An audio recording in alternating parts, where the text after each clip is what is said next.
이 빅토르 위고의 레미제라블이라는 유명한 소설이 있죠. 우리는 이 장발장 이야기로 잘 알고 있습니다. 이 장발장이 무슨 죄를 지었습니까? 맞아요. 굶주린 어린 조카를 위해서 빵 한 덩어리를 훔쳤다가 무려 19년을 옥살이하게 됩니다. 이름도 없이 죄수번호로만 불리며 사람 대접 한 번 받지 못했습니다.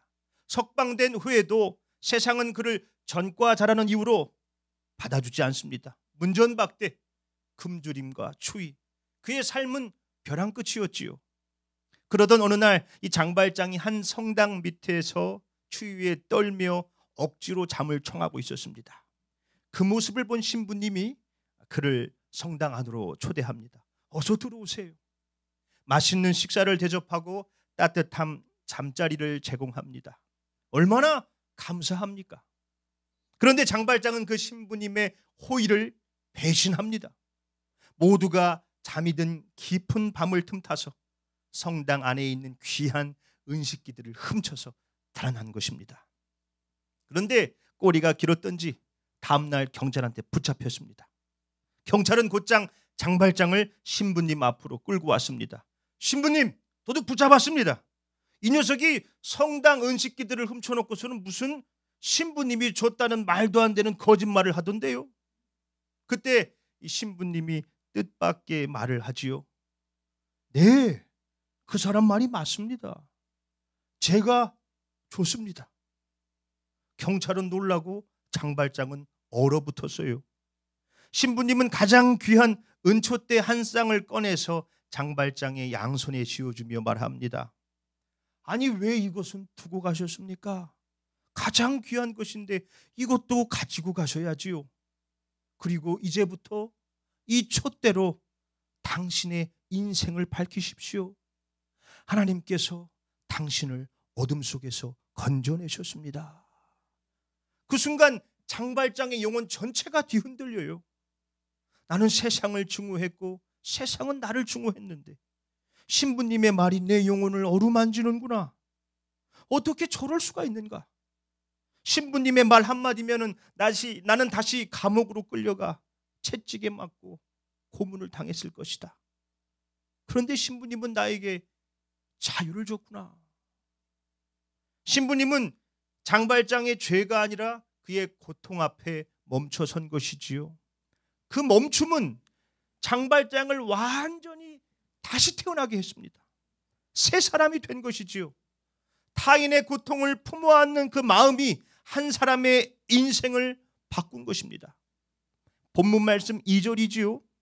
내 형제들 가운데 하나인 하나니가 두어 사람과 함께 유다에서 내게 이르렀기로 내가 그 사로잡힘을 면하고 남아있는 유다와 예루살렘 사람들의 형편을 물은즉 이 느헤미야에게 고향 사람들이 찾아왔습니다. 아이고, 잘 오셨습니다. 그런데 지금 예루살렘과 주민들은 좀 어떻습니까? 이 고향 소식을 물어본 것이지요. 본문 말씀 3절입니다. 그들이 내게 이르되 사로잡힘을 면하고 남아있는 자들이 그 지방 거기에서 큰 환난을 당하고 능욕을 받으며 예루살렘 성은 허물어지고 성문들은 불탔다 하는지라. 말도 마세요. 난리도 아닙니다. 성은 무너졌고 성문은 다 불탔습니다. 우리 민족은 그곳에서 큰 환난과 수치를 당하고 있어요. 예루살렘은 폐허였습니다. 너무 오랫동안 무너져 있다 보니까 사람들은 그 무너짐이 익숙해진 것이지요. 더 이상 울지도 않습니다. 자, 지금 이 소식을 들은 사람이 누굽니까? 느헤미야. 페르시아 왕궁 수산성의 중심에 살던 사람입니다. 그는 왕의 술관원이었어요. 이게 뭐 술 따라주는 술상무가 아닙니다. 오늘로 치면 대통령 경호실장, 비서실장 정도 되는 사람입니다. 왕의 생명을 지키는 최측근. 느헤미야는 누가 봐도 성공한 사람, 안정과 권력, 미래가 보장된 사람이지요. 자, 그런데 그가 예루살렘의 소식을 듣는 순간 어떻게 반응합니까? 본문 말씀 4절이지요. 내가 이 말을 듣고 앉아서 울고 수일 동안 슬퍼하며 하늘의 하나님 앞에 금식하며 기도하여 그 자리에 털썩 주저앉아서 우는 거예요. 며칠을 금식하며 눈물로 기도합니다. 자, 여러분, 느헤미야는 포로 2세대예요. 그 말은 예루살렘에 한 번도 가본 적이 없습니다. 바벨론과 페르시아에서 나고 자란 사람이에요. 그냥 부모님을 통해서 들은 게 전부입니다. 아니, 그런 사람이 한 번도 가본 적이 없는 예루살렘과 자기와는 별 상관도 없어 보이는 그 주민들을 위해서 어떻게 저렇게까지 슬퍼할 수 있습니까? 남의 일 아닙니까? 강아지 똥을 쓰신 고 권정세현 선생님은 이라크전 당시 무고한 생명들이 속절없이 죽어나가는 모습을 텔레비전으로 보고는 밤이면 맥박이 120회가 뛰고 열이 40도까지 올랐답니다. 아니, 왜 그분이 밤마다 고열에 시달리며 밤잠을 이루지 못합니까? 저 먼 나라에서 일어나는 일 아닙니까?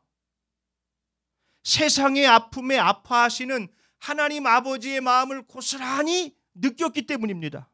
세상 속에서 벌어지는 그 가슴 아픈 현실이 권정세 선생님의 평안한 일상을 다 깨트려 버린 겁니다. 왜 지금 느헤미야가 통곡하며 금식하며 기도합니까? 무너진 성벽과 환난과 수치를 당하는 백성들을 보며 가슴 아파하시는 하나님 아버지의 마음을 고스란히 느꼈기 때문입니다. 예루살렘에서 벌어지는 그 가슴 아픈 현실들이 남일이 아니에요.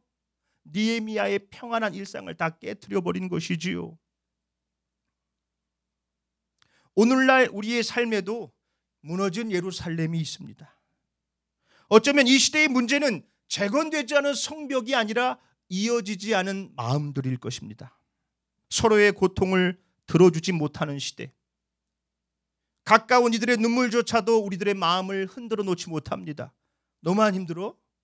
다 힘들어. 다 그러고 살아. 이 말 한마디가 사람들을 더 고립시키고 지치게 만듭니다. 불안과 압박, 외로움, 버티는 것이 습관이 된 사람들. 고독은 깊어지는데 이 고독을 함께 나눌 사람들은 점점 줄어듭니다. 우리도 알지요.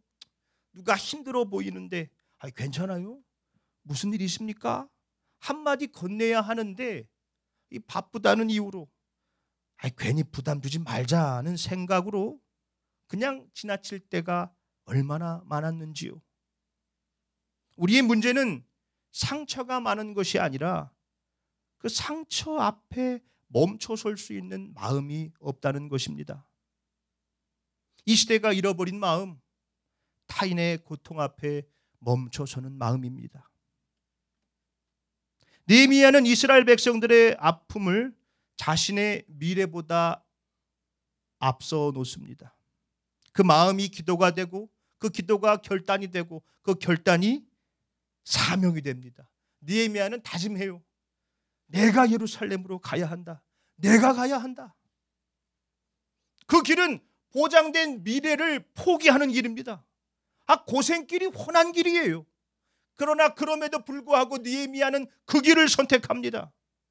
하나님의 마음이 그곳에 있기 때문이지요. 하나님의 아픔을 고스란히 느꼈기 때문입니다. 저들의 고통이 나의 고통이 되었기 때문이지요. 다른 이의 아픔을 자신의 아픔으로 느끼고 끌어안는 사람, 하나님은 그 사람을 통해서 새로운 역사를 이루십니다. 느헤미야를 통해서 하나님은 예루살렘을 재건하세요. 우리 예수님도 예루살렘을 보시고 우셨습니다. 누가복음 19장 41절로 42절.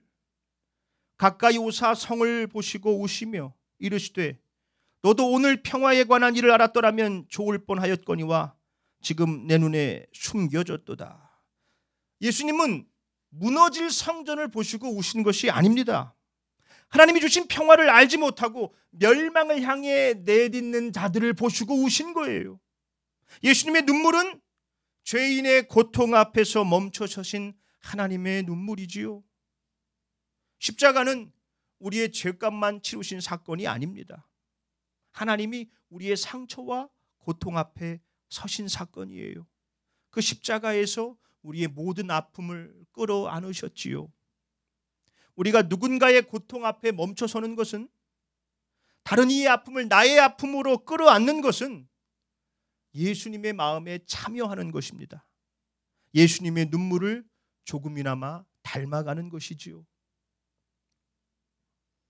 윤동주 시인의 팔복이라는 시가 있어요. 슬퍼하는 자는 복이 있나니, 슬퍼하는 자는 복이 있나니, 슬퍼하는 자는 복이 있나니, 이걸 8번 해요. 그리고 마지막에 연을 바꿔서 저희가 영원히 슬플 것이요.